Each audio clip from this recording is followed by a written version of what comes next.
Ayan, nasa 6 na piraso. Hello guys, meron pala ako ditong daing na tilapia. Ayan, ang ganda ng kanyang pagkatuyo guys. Ayan siya, pretty. Ayan pa.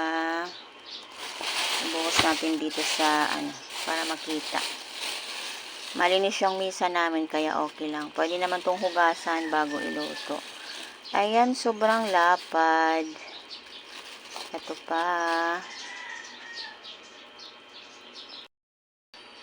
Ayan, nasa 6 na piraso.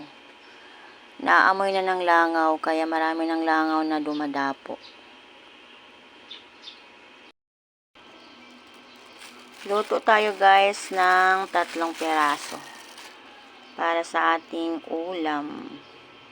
Magprito na tayo ng tilapia. Ayan, dudublihin na natin. Sayang sa mantika. Parehas lang yan. Ang importante maluto.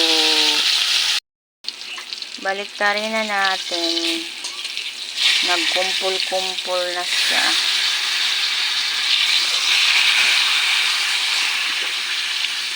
Nagdikit-dikit pa.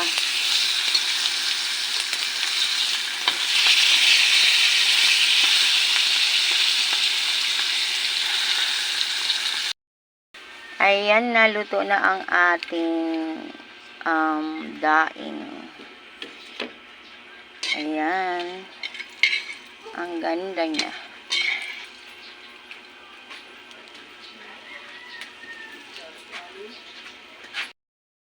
Kainan time na. Sausawan na lang ang kulang.